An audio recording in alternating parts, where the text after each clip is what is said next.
मंत्रालयाला अशा प्रकारचे आदेश दिलेले आहेत। मागील वेळी दादा मंत्री होतेच आणि त्यांच्या माध्यमातून आपल्या तालुक्यामध्ये 28 बिल्डिंग आले ना, त्यामुळे दादांचं खूप अभिनंदन करतो की खऱ्या अर्थाने आपण ज्या क्षेत्रातून निवडून आलं त्या क्षेत्रात न्याय देण्याचा प्रयत्न केला आणि आज ग्रामपंचायती निश्चितच सक्षम होताना दिसत आहेत। मागील काळामध्ये आपला पूर्ण पालघर जिल्हा हा विकसित व्हावा ह्या दृष्टिकोनातून सगळ्या दृष्टिकोनातून काम होत आहे, प्रयत्न होत आहेत। कालचा अतिशय महत्वाचा निर्णय आपला पालघर मधून जाणारा नाशिक जिल्ह्याला जोडणारा जो हायवे त्याचा विस्तारीकरणाला मंजुरी मिळालेली आहे आणि त्यामुळे तो 154 किलोमीटरचा जो रस्ता आहे त्याला 3,320 करोड मोदीजींनी मंजूर केले। लवकरच तो डबल चौपदरीकरण झालेला रस्ता आपल्याला बघायला मिळणार आहे। डहाणू नाशिक रेल्वे खूप प्रलंबित प्रश्न होता, म्हणजे 1951 पासून पहिले खासदार राजे यशवंतराव मुकणे त्यांनी ही संकल्पना मांडली होती, मागणी केली होती, परंतु त्याला पुढे यश येताना दिसत नव्हतं। वनगा साहेबांनी सुद्धा खूप मागणी लावून धरली होती, परंतु आपण त्याच्यामध्ये आणखी पाठपुरावा केला आणि त्याला आता सर्वे मंजूर झालेला 2 कोटी मंजूर होऊन त्या सर्वे आता पूर्ण होतोय। डहाणू नाशिक रेल्वे येणाऱ्या 2-3 वर्षात सुरू होताना आपल्याला दिसेल। ग्रामीण भाग असेल, आदिवासी भाग असेल, आपल्या भागाला चांगल्या प्रकारचा न्याय मिळाला पाहिजे ह्या दृष्टिकोनातून आपलं सरकार सुद्धा काम करत आहे, राज्य सरकार सुद्धा काम करत आहे। आणि त्यामुळे नवीन ज्या काही योजना आहेत, आता मला वाटतं ग्रामपंचायतीमध्ये आपण स्वतः सेतू कार्यालय उभं केलेलं आहे। 20 प्रकारची कागदपत्र आता आपल्याला ग्रामपंचायतीमध्येच मिळतील, तालुक्याला सुद्धा जायला गरज लागणार नाही। आणि त्यामुळे आज एक मिनी विधिमंडळ हे आप ग्रामपंचायत होताना दिसतंय आणि त्यामुळे अशा सर्व प्रकारच्या योजना जर अधिक सक्षमपणे करायच्या असतील, वापरायच्या असतील, लोकांमध्ये जनमानसांमध्ये त्या पोहोचवायच्या असतील तर त्यासाठी निश्चितच सरपंच, उपसरपंच त्यांची बॉडी ही सक्षमपणे काम करणं आवश्यक आहे आणि ती त्या पद्धतीने पीक गावची सगळी बॉडी काम करते। मी त्या सर्वांचं खूप खूप अभिनंदन करतो। तुम्ही ज्या पद्धतीने, ज्या गतीने तुम्ही काम करतात, निश्चितच याच गतीने आपल्या ग्रामपंचायतीचा अधिकाधिक विकास व्हावा। मला वाटतं सीसीटीव्ही कॅमेऱ्यासारखा तुम्ही उपक्रम तुम्ही केलेला आहे।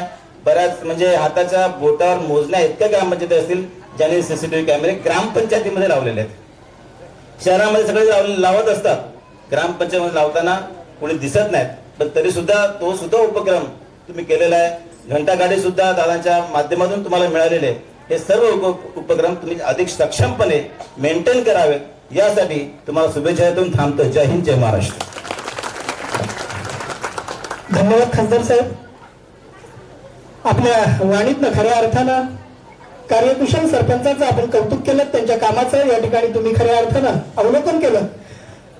पीक गाव तसा साहित्याची भूमी, पीक गाव तसा संतांची भूमी, पीक गावामध्ये अनेक रत्न निपजली।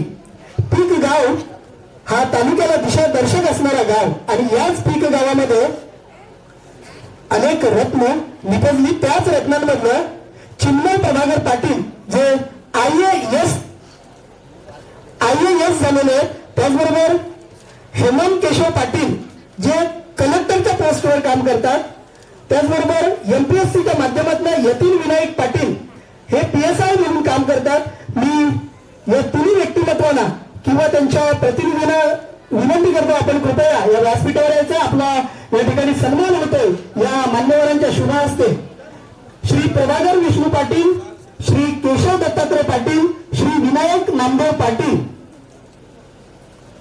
या तिन्ही व्यक्तिमत्वांनी त्यांच्या प्रतिनिधीने या ठिकाणी या व्यासपीठावर यायचं। आपलं या ठिकाणी कपिलदादा पाटील साहेब आणि हेमंतदादा सवरा साहेब यांच्या शुभ हस्ते आपला या ठिकाणी सन्मान होतो।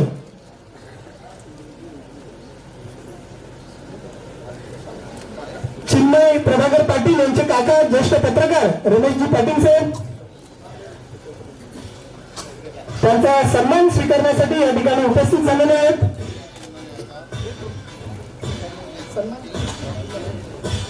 काढून द्यायचे, काढून द्यायचे।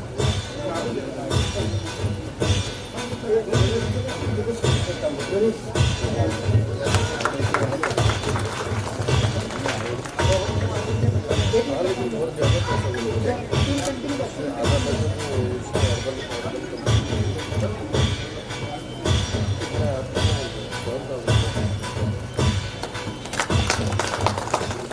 श्री हेमंत केशव पाटील साहेब यांच्या वतीने केशव दत्तात्रय पाटील यांना मी या ठिकाणी पाचारण करतो. आपल्याला देखील आपला सन्मान स्वीकारायचा आहे.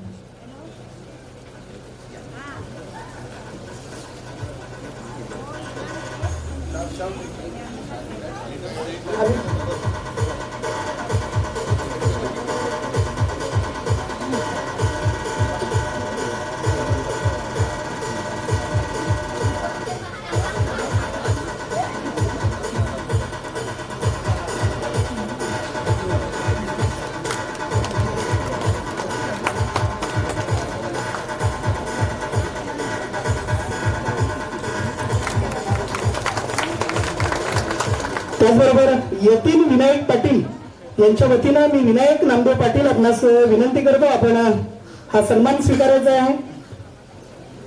विनायक नामदेव पाटील.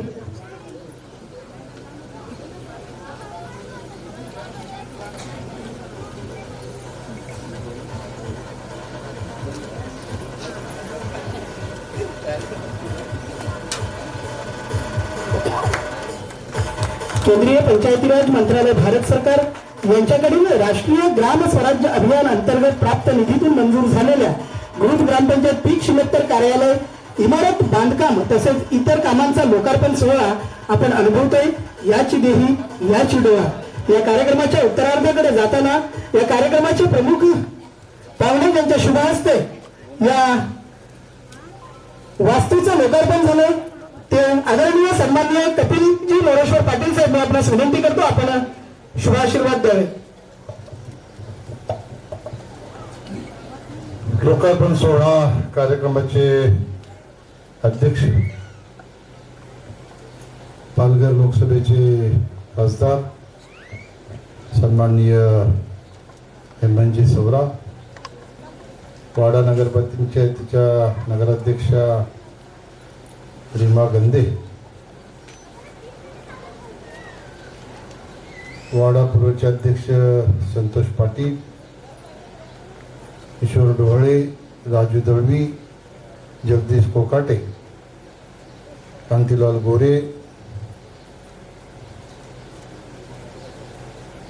तेजस पाटील, गट विकास अधिकारी वैभव शिंदे, रवी जाधव, मोनीश पाटील, स्वप्नील शेटे, प्रकाश शेलार, प्रकाश लांगे, यादव कांबळी, अमोल देशमुख, राजेश रिकामे, अतुल वेखंडे, नितीन पाटील, मोहन लोखंडे, भरत पाटील, रवींद्र पाटील, कमलाकर ठाकरे आणि ज्यांनी आपल्याला सगळ्यांना या ठिकाणी निमंत्रित केलेलं आहे त्या गावचे आपले सरपंच रवी जोगवाला, उपसरपंच दीपक पाटील, त्यांचे सर्व सहकारी, उपस्थित बंधू भगिनी आणि पत्रकार मित्र, सगळ्यात आधी ह्या कार्यालयाचं उद्घाटन झालं असं मी जाहीर करतो आणि खऱ्या अर्थाने ग्रामपंचायतीला धन्यवाद देतो. अतिशय उत्कृष्ट असं कार्यालय या ठिकाणी आपण निर्माण केलं. खरं देशाचे प्रधानमंत्री नरेंद्र मोदीजी यांच्या नेतृत्वात केंद्रात जेव्हा सरकार आलं तेव्हा मोदीजींची संकल्पनाच ही होती की गावाला मुख्य प्रवाहामध्ये आणल्याशिवाय देश विकसित होणार नाही. म्हणून गाव हे प्रमुख उद्दिष्ट विकासाचं ठेवून मोदीजींनी 2014 पासून कामाला सुरुवात केलेली आहे. मला सांगायला आनंद आहे की 2014ला जेव्हा मोदीजी प्रधानमंत्री झाले त्यापूर्वी अक्षय शिंदे गटविकास अधिकाऱ्यांनी या ठिकाणी उल्लेख केला 15व्या वित्त आयोगाचा, पण 14व्या वित्त आयोगाचं जे बजेट होतं मोदीजी येण्याच्या पूर्वी हे 58,000 कोटीचं होतं. आपल्या सगळ्यांच्या आशीर्वादाने देशामध्ये सत्तांतर झालं, मोदीजी देशाचे प्रधानमंत्री झाले आणि ग्रामपंचायती सक्षम करण्याचा दृष्टिकोन मनामध्ये ठेवून मोदीजींनी फायनान्स कमिशनचं बजेट 15 वित्त आयोगाचं बजेट हे 58,000 कोटीवरून 2,68,000 कोटी रुपये केलं. हे ग्रामपंचायतीनं 4 पटीने बजेट वाढवून खऱ्या अर्थाने गावाचा विकास गावाच्या हातात देण्याचं काम कोणी केलं असेल तर देशाचे प्रधानमंत्री नरेंद्र मोदीजी यांनी केलं. आणि म्हणून आपल्या सगळ्यांच्या आशीर्वादाने जेव्हा मला मंत्री म्हणून काम करण्याची संधी मिळाली आणि खातंही माझ्या पसंतीचंच मला मिळालं, माझ्या राजकीय